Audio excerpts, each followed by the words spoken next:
በአሜሪካ የምትኖሩ አበሾች በሙሉ በተለይ ኢሚግሬሽን ኬዝ ያለባችሁ ይህንን ሰምታችኋል። የአሜሪካው ፕሬዝዳንት ትራምፕ በወሰኑት አንድ ድንገተኛ ውሳኔ ምክንያት የብዙዎች ህልም አደጋ ላይ ወድቋል። የባሰው ደግሞ በሊንክድን ላይ በላካችሁት አንድ የጓደኛ ጥያቄ ብቻ ያመለከታችሁት የግሪን ካርድ ወይም ደግሞ የዜግነት ጥያቄ ውድቅ ሊሆን እንደሚችል እየተነገረ ይገኛል። የኢሚግሬሽን ጠበቃው ሙሉዓለም ጌታቸው ይዘውት የመጡት እውነተኛ ገጠመኝ ሁላችንም ያስደነገጠ ነው። ቪዲዮን ሳታሳልፉ እስከ መጨረሻው ተከታተሉ። በዛሬ ቪዲዮ ሁለት እጅግ በጣም ኢምፖርታንት የሆኑ መረጃዎችን ነግራችኋለሁ።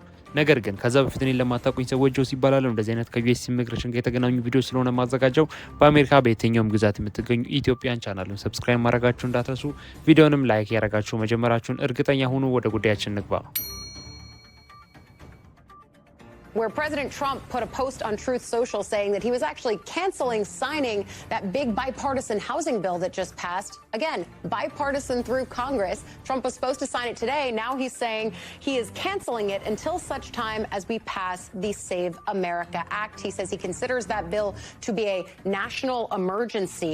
መግቢያ ላይ እንደነገርኳችሁ የአሜሪካው ፕሬዝዳንት ዶናልድ ትራምፕ ሁለት እጅግ በጣም ኢምፖርታንት የተባሉ መረጃዎችን ይፋ አድርገዋል። ሁለቱንም አንድ ባንድ ይመራግራችኋል። የእነዚህን ዌብሳይቶቹን ሊንክ ዲስክሪፕሽን ቦክስ ውስጥ እንዲሁም የኮሜንት መጀመሪያ ላይ ያስቀምጥላችኋለሁ። የኦፊሻል የዩኤስሲአይኤስ ዌብሳይት ሊንክ ጨምሮ ማለት ነው። የመጀመሪያው የዶናልድ ትራምፕ የቤት አቅርቦት ረቂቅ ህግን በተመለከተ ነው። ፕሬዚዳንት ዶናልድ ትራምፕ ለአሜሪካውያን ታቅዶ የነበረውን የቤት አቅርቦት ማለትም ሃውሲንግ ቢል የተባለው ማለት ነው የፊርማ ስነ ስርዓት ከመካሄዱ ከጥቂት ሰዓታት በፊት በድንገት ሰርዘውታል ወይም ውድቅ አድርገውታል። ሙሉ በሙሉ እንዲሰረዝ ወስነዋል። ትራምፕ ህጉን የሰረዙት ማለትም ሴቭ አሜሪካ አክት የተባለው ዜግነት የሌላቸው ሰዎች በአሜሪካ ምርጫ እንዳይመርጡ የሚከለክለው ህግ ማለት ነው በኮንግረስ እስካልጸደቀ ድረስ ሌላ ህግ እንደማያጸድቁ በመግለጽ ነው። ይህ ምን ማለት ነው? ዜግነት የሌላቸው ሰዎች በፌዴራል ምርጫ እንዳይመርጡ ማለትም የፌዴራል የመንግስት ምርጫ ማለት ነው እንዳይመርጡ የሚከለክል ህግ ካልወጣልኝ ይህንን የቤት አቅርቦት ወይም ሃውሲንግ ቢል የተባለውን ማለት ነው አልፈርም ሲሉ ነው ውድቅ ያደረጉት። የቀረበው የቤት ህግ ዋና ዋና ጥቅሞች ምንድናቸው የሚለውን ስንመለከት ትልልቅ ባለሀብቶች፣ የፋይናንስ ተቋማት በርካታ የመኖሪያ ቤቶችን በጅምላ ገዝተው እንዳይዙና የቤት ዋጋ እንዳይወደድ ለመከልከል የሚያግዝ እንዲሁም ጥቅም የሚያመጣ ነው። ሁለተኛውን ስንመለከት ደግሞ አዳዲስ ቤቶችን በፍጥነት ለመገንባት የሚያደናቅፉ አሰራሮችን ማለትም ቢሮክራሲዎችን ማለት ነው ለማቀላጠፍና አዳዲስ ቤት የሚገነቡ ወይም አዲስ ስደተኞችም ሊሆኑ ይችላሉ ቤት በሚገነቡበት ጊዜ ቤት ለመገንባት ከመንግስት የሚወጡት ማለትም የመንግስት ቢሮክራሲዎች ወይም አሰራሮች ፈጠን ያሉ እንዲሆኑና የቤት ሰሪዎች እጅግ የሚመቹ እንዲሆኑ የማቀላጠፍ ጥቅም ይሰጣል። በሶስተኛ ደረጃ ደግሞ ባዶ የሆኑ የንግድ ፎቆችን ቢሮዎችን ማለት ነው ወደ መኖሪያ ለመቀየርና የገንዘብ ድጋፍ ለማመቻቸት ማለትም ቤት ለሌላቸው ሰዎች እንደዚህ ዝግ የሆኑ ማለትም ሰው የማይኖርባቸውን የንግድ ፎቆች ማለትም ቢሮዎችን ማለት ነው ወደ መኖሪያ ቤት በመቀየር ሰዎች እንዲገቡባቸው እንዲኖሩባቸው የሚያደርግ አዲስ ህግ ነበረ። ይህ የቤት አቅርቦት ወይም ሃውሲንግ ቢል የሚባለው ማለት ነው። ታዲያ ይህንን ነው ዶናልድ ትራምፕ አልፈርምም፣ ዜግነት የሌላቸው ሰዎች የፌዴራል ምርጫ እንዳይመርጡ የሚከለክል ህግ እስካልወጣልኝ ድረስ ይህንን ውሳኔ ማለትም ይህንን ፊርማ ፈርሜ ወደ ስራ አላስገባውም የቤት አቅርቦትን ብለው የከለከሉት ማለት ነው። ስለዚህ የመጀመሪያው ይህን ይመስላል። Where President Trump put a post on Truth Social saying that he was actually canceling signing that big bipartisan housing bill that just passed. Again, bipartisan through Congress. Trump was supposed to sign it today. Now he's saying he is canceling it until such time as we pass the Save America Act. He says he considers that bill to be a national emergency. This is once again, as we were talking about potential own goals from the president to Republicans in Congress, many of these Republicans planned to run on this bill.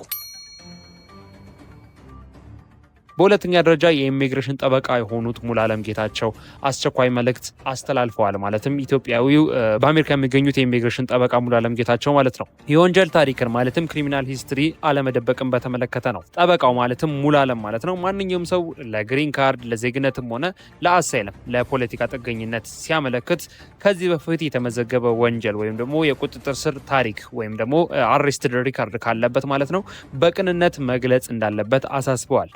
መረጃን መደበቅ ማለትም ከዚህ በፊት የነበረባችሁን የክራይም ወይም ክሪሚናል ሂስትሪ ወይም ደግሞ አሬስትድ ሪከርድም ካለባችሁ ማለት ነው እሱን መደበቅ እንደ ትልቅ ውሸት ተቆጥሮ ማለትም እንደ ፍራውድ እንደምንለው እንደ ማጭበርበር ወይም እንደ መዋሸት ተብሎ ስለሚቆጠር የነዋሪነት ፍቃድን ማለትም ግሪን ካርድን ወይም ደግሞ ዜግነትን ሙሉ በሙሉ ሊያሳጣ የሚችል ትልቅ ነገር መሆኑን ገልጸዋል። ቪዲዮ ልጋብዛችሁ። ያናስተልኝ እንደናችሁ ሰላም ናችሁ ወይ? የክሪሚናል ሂስትሪ በኢሚግሬሽን ላይ ያለውን ሂደት ለማውራት ነው። በዋናነት ሁሉ ጊዜ ማወቅ ያለባችሁ ነገር በዩኤስሲአይኤስ አፕሊኬሽናችሁ ላይ እንዳትዋሹ። ክሪሚናል ሂስትሪ ካላችሁ፣ አሬስት ካላችሁ፣ ኤኒ ካይንድስ ኦፍ ከላው ኢንፎርስመንት ጋር ኢንካውንተር ኖራችሁ ሪከርዳችሁ ላይ የሚገኝ ኤቪደንሶች ካሉ መግለጥ ይኖርባቸዋል። አንዳንድ ጊዜ በአንዳንድ ስቴቶች ለምሳሌ ሳንክቹሪ ስቴትስ የሚባሉት ላይ የአሬስት ሬከርዳችን ላይወጣ ይችላል፣ ግን ዩኤስሲአይኤስ ኢንቨስቲጌት ቢያደርግ ሊያገኘው ይችላል። ስለዚህ ምንም ነገር ዲስክሎዝ ማድረግ ይኖርብናል። ከአሜሪካ ውስጥ የተፈጸሙ ወይም ደግሞ ሌሎች ሀገሮች ላይ ኢትዮጵያን ባለ አብዛኛው ማግኘት ሊከብድ ይችላል፣ ግን ከኢትዮጵያ ውጭ የተፈጸሙ የክሪሚናል ሪከርዶች የአሜሪካን መንግስት ኢንቨስቲጌት ሲያደርግ ሊያገኛቸው ይችላል። ሌላው ጠበቃ ሙሉዓለም ጌታቸው የገለጹት ማህበራዊ ሚዲያን ማለትም ሶሻል ሚዲያን አጠቃቀም ጥንቃቄን በተመለከተ ነው። ጠበቃው በማህበራዊ ሚዲያ ምክንያት ማለትም በሶሻል ሚዲያ ምክንያት ማመልከቻው ውድቅ ስለሆነበት አንድ አመልካቻቸው እውነተኛ ታሪክ አጋርተዋል። ማለትም ስለ ደንበኛቸው ማለት ነው አጋርተዋል። ግለሰቡ የኢሚግሬሽን ጉዳይ ማለትም ኬዝ በሂደት ላይ እያለ ማለትም የኢሚግሬሽን ጉዳይ ኖሮበት ደንበኛቸው ማለት ነው የሳን ፍራንሲስኮ ኢሚግሬሽን መስሪያ ቤት ዳይሬክተር የሆኑትን ባለስልጣን ማለት ነው የጓደኝ ጥያቄ ልኮላቸው ነበር በሊንክዲን ማለት ነው፣ ወይም ደግሞ ፍሬንድ ሪኩዌስት የምንለውን ማለት ነው ልኮላቸው ነበር። ምንም እንኳ ይህን ያደረገው ድርጊት ማለትም ፍሬንድ ሪኩዌስት መጠየቁ ህገወጥ ባይሆንም የኢሚግሬሽን መስሪያ ቤቱ ተቋማዊ አሰራርና ወሰንን የጣሰና መልካም ስነ ምግባር የጎደለው ድርጊት ነው በሚል ማመልከቻውን ማለትም የዛን ስደተኛ ማመልከቻ ማለት ነው ሙሉ በሙሉ ውድቅ እንዲሆን ማለትም ካንስል እንዲሆን ወስኖበታል። ይህ የሆነበት ምክንያት ምንድነው? ስነ ምግባር የጎደለው ድርጊት ነው ያደረገው። እንዴት ባለስልጣኑን የፍሬንድ ሪኩዌስት ወይም ደግሞ የጓደኝነት ጥያቄ በሊንክዲን በሶሻል ሚዲያ መጠቀምም ቢሆንም እንኳ ለምን ይጠይቃል በሚል ምክንያት ነው ጉዳዩን ሰርዞበት ውድቅ እንዲሆን ያደረገው። ቪዲዮ ልጋብዛችሁ። ያናስተልኝ እንዴት ናችሁ? ሰላም ናችሁ ወይ?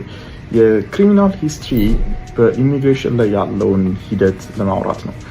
በዋናነት ሁል ጊዜ ማወቅ ያለባችሁ ነገር በዩኤስሲአይኤስ አፕሊኬሽናችሁ ላይ እንዳትዋሹ።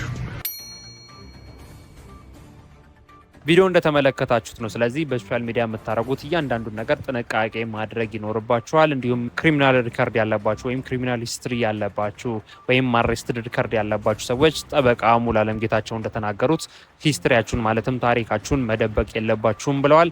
የዛሬው መረጃ ይህን ይመስል ነበር። ሁለቱም ኢንፎርሜሽኖች እነዚህ ናቸው። በጣም በግልጽ እንዲሁም በአጭሩ ሼር እንዳረኳችሁ ተስፋ አድርጋለሁ። ሀሳብ አስተያየት፣ እንዲሁም ጥያቄያችሁን ኮሜንት ላይ ጻፉልኝ። ስለነዚህ ጉዳዮች ምን ትላላችሁ? ሀሳባችሁን አያይዛችሁ ኮሜንት ላይ ጻፉልኝ።